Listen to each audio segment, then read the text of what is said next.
Bonjour Johan, est-ce que vous pouvez nous parler en deux trois mots de Kesis? Bonjour Eric. En l'occurrence, Kesis, donc nous on est une entreprise sur Vertou, donc région ouest, donc juste à côté de Nantes. Kesis, on est une entreprise donc d'une dizaine de personnes avec une grosse partie infrastructure et en plus on fait une petite partie logicielle sur des solutions de RP. D'accord. Et quels sont les types de clients que vous adressez? C'est une clientèle régionale? C'est du public, du privé? Alors, aujourd'hui, on a très peu de public, ça va être principalement du privé et on se retrouve en fait avec une forte emprise en fait sur la partie régionale, voire on est vraiment autour de Nantes et sa région. L'idée c'est d'être le partenaire en fait de nos clients et puis de leur proposer une offre où on n'est pas à 200 km, on est vraiment leur voisin si je puis dire. C'est ce qui nous permet d'intervenir rapidement et puis ce côté voisinage finalement ça leur plaît beaucoup. D'accord. Et la partie cybersécurité dans l'offre de Kesis, comment vous la positionnez, comment vous la situez par rapport à votre c'est un point qui est entreprise? très important. La sécurité chez Kesis, c'est vraiment ce qu'on va pousser en valeur ajoutée en premier lieu. Puisqu'aujourd'hui, installer un serveur, installer des postes de travail, fournir des offres de bureautique, tout le monde sait le faire. Travailler sur la sécurité, nous, c'est vraiment un point sur lequel on insiste en particulier. On le voit avec le RGPD ou tout ce qui nous arrive dessus en ce moment en termes de sécurité. C'est vraiment quelque chose sur lequel on va appuyer. Et c'est là-dessus qu'on va appuyer pour se différencier d'autres entreprises qui vont avoir un accès un peu plus général. D'accord. Et sur ce biais, donc cybersécurité, est-ce qu'il y a un projet en particulier dont vous êtes fier et plutôt content, oui. qui est un peu le porte-drapeau sur cette activité dans l'entreprise? Oui. On a un client avec qui on travaillait depuis de nombreuses années, avec différentes solutions de sécurité, que ce soit un petit pare-feu, que ce soit des logiciels antivirus divers et variés. Et ils se sont mis à se développer vraiment, à grandir. C'est une entreprise de BTP qui sont basés à Carquefou. Donc Carquefou, pour les histoires de proximité, encore une fois, c'est vraiment important pour nous. Dans leur développement, ils avaient de plus en plus besoin d'avoir des utilisateurs qui allaient être sur site, donc en déplacement quasiment permanent. Et pour nous, c'était hyper important de montrer aux responsables de cette entreprise, aux gérants, que ces ordinateurs, autant on pouvait les sécuriser sur site, mais que dorénavant, on allait pouvoir les sécuriser également à l'extérieur, avec une connaissance, on va dire en temps réel, de l'état de sécurité de leur machine, et donc des données et des applicatifs. Ah, d'accord. Et c'est un projet que vous avez mené sur une période relativement courte?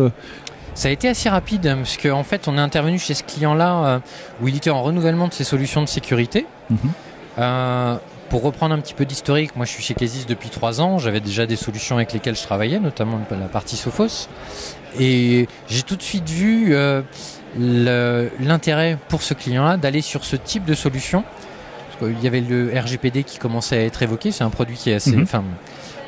Dans l'activité de ce client-là, les propositions qu'on lui a faites, c'était vraiment en accord complet avec l'arrivée du RGPD. Et du coup, toute la partie, notamment sur le produit Sophos, avec tout ce qui est device encryption et la gestion du synchronized security, c'est quelque chose qu'on a voulu lui mettre en avant parce que ça correspondait à ses attentes, ça correspondait à ce qu'on lui avait indiqué en termes de pouvoir superviser ses appareils en temps réel où qu'ils soient, dans l'entreprise ou à l'extérieur. D'accord. Et en termes d'équipe interne, c'est un client qui a des compétences cybersécurité, quelqu'un de dédié sur cet aspect-là ou... Pas du tout. D'accord. En fait, il va avoir des compétences de sécurité, mais pour son métier. Donc ça va être tout ce qui est le CSPSC, les RSE aussi pour son métier, le BTP simplement. Et la sécurité informatique, bon, il en avait entendu, mais pas plus parler que ça. Et quand on a commencé à lui parler des mouvements qu'il pouvait y avoir entre son entreprise, des utilisateurs qui partaient, on parle de BTP, donc la concurrence elle est quand même très importante. Les gens ils ont besoin de sécuriser aussi leurs dossiers, leurs clients. Et avec nos outils, avec Sophos notamment, on a pu lui montrer que on pouvait lui garantir que ces données n'allaient pas sortir de l'entreprise, que les risques de vol d'ordinateurs, ordinateurs portables, typiquement sur les chantiers, c'est une problématique qu'on rencontre très régulièrement. On a lui solutionner son problème finalement en lui expliquant que même si l'ordinateur était perdu, les données sont sécurisées, donc il n'y avait aucun risque pour la pérennité de son activité. D'accord. Et là maintenant, avec un petit peu de recul, quel bénéfice il a tiré donc, de cette affaire aujourd'hui? Est-ce que Enfin, qu'est-ce qu'il en dit? Enfin, il a solutionné un problème. Alors en fait, il sait même pas, si je puis dire, ce qui s'est passé dans son entreprise. Parce que lui, ce qu'il a vu quand on est intervenu, on était 15 utilisateurs. Ouais. Aujourd'hui, donc en l'espace de 2 ans, ils ont quasiment doublé. Ils sont presque à 30 utilisateurs. Ça a été complètement transparent. Et avec les outils Sophos notamment, en termes de scalabilité, on a pu très facilement l'accompagner de manière complètement transparente pour lui. Et c'est ce qui l'intéressait avant tout. Il ne voulait pas en entendre parler. Il voulait vraiment que ce soit géré complètement par notre structure, quoi. Donc il s'est vraiment déchargé de cet aspect cybersécurité sur vous. Et il a pu complètement reposer sa problématique sur vos épaules et sur les solutions de Sophos. C'est complètement ça. Et là, c'est ce qu'on essaye de faire avec tous nos clients. C'est vraiment un travail de confiance. Donc à nous d'aller trouver les bons produits qui vont correspondre à l'activité de nos clients. Et pour celui-ci, c'était la solution parfaite qui vraiment correspondait à son besoin, quoi. D'accord. Comment vous êtes venu à Sophos? Sophos, moi je connais depuis quelques années maintenant, je dirais depuis 2008. Parce que j'ai pu travailler dans différentes structures qui travaillaient déjà avec les produits Sophos. Et ce qui m'a bien plu, c'est le côté un peu différent par rapport à toutes les solutions de sécurité qu'on peut connaître, notamment sur la partie endpoint. Et je pense là où j'ai continué à vraiment apprécier Sophos, c'est avec toute l'arrivée sur la partie matérielle, le développement à la base sur les boîtiers SG, sur les boîtiers XG maintenant, la partie Synchronized Security, et le fait qu'on avance, on n'a vraiment pas l'impression qu'il reste sur des acquis, qu'il y a toujours une nouveauté intéressante pour le coup. Et ouais, ça donne envie de continuer à voir jusqu'où on va aller, quoi.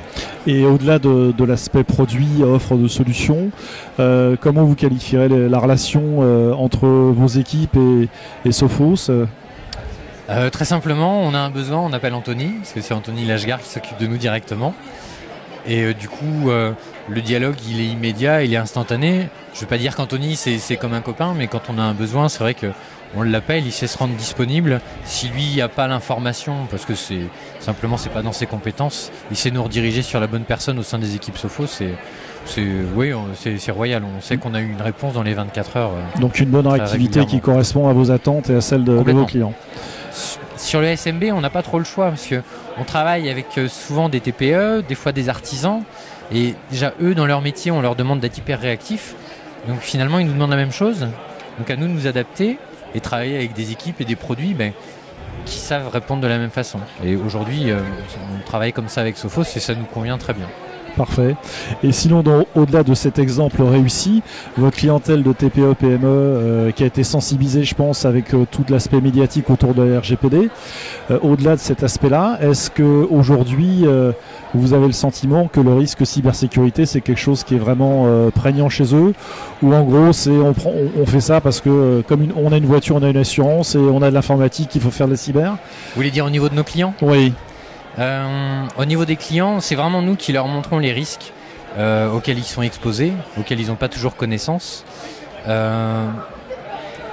y a des outils actuellement qui vont permettre de faire des campagnes publicitaires, par exemple, des fausses campagnes publicitaires. Et nous, c'est un outil qu'on va utiliser incessamment sous peu pour directement lancer des campagnes, pour leur montrer, vous entendez beaucoup parler de ransomware, vous n'avez peut-être jamais été confronté, vous avez été confronté une fois, donc vous savez à peu près de quoi on parle. Et c'est les mettre devant le fait accompli. Et c'est en faisant comme ça, uniquement, que certains de nos utilisateurs, certains de nos clients vont se rendre compte de oui, là, effectivement, en termes de sécurité, il y a quelque chose sur lequel il faut qu'on travaille. Donc c'est une manière pour nous de les alerter. On peut aussi citer le cas d'exemples clients à qui c'est arrivé pour des mauvais usages, un outil qui n'était peut-être pas adapté. Donc on a différents leviers en fait pour les alerter sur cette partie-là, mais la sécurité, ils commencent vraiment à en prendre de plus en plus conscience, et souvent parce qu'ils ont été confrontés au problème. Je vous parlais tout à l'heure de l'exemple, l'ordinateur portable qui a été volé dans une voiture. Typiquement, ils ont été confrontés une fois et tout de suite ils voient très bien les problèmes que ça peut provoquer par la suite, quoi. Et alors donc aujourd'hui, avec la maturité de vos clients, vous diriez que la cybersécurité vous apporte des projets d'infrastructure, ou c'est les projets d'infrastructure qui vous apportent des projets de cybersécurité? Ça c'est difficile à dire, on n'a pas fait de statistiques forcément sur ce point-là, mais souvent c'est des projets qu'on va mener de front. C'est-à-dire quand on va aller adresser un nouveau client, un prospect, on ne va pas parler d'un sujet en particulier, on va vraiment prendre l'offre, le besoin du client dans sa globalité. S'il n'a pas mis le point sur la sécurité, ce sera à nous de la mettre en avant. Et s'il a mis le point que sur la sécurité et pas sur la partie infra, ce sera aussi nous de lui expliquer qu'on peut mettre une bonne porte d'entrée, un bon blindage, mais si derrière il y a des trous dans tous les sens parce que les outils sont pas adaptés, dans tous les cas, la sécurité elle se travaille à tous les niveaux. C'est pas un endroit qu'on va sécuriser, c'est vraiment un ensemble. Très bien. Donc vous avez un rôle de lanceur d'alerte par rapport à vos clients sur ce point-là. Oui, c'est vraiment, on peut presque dire ça, ouais, c'est ça. C'est à nous d'éduquer nos utilisateurs, quoi. Très bien. Johan, je vous remercie beaucoup pour cette interview. Je vous remercie, Eric.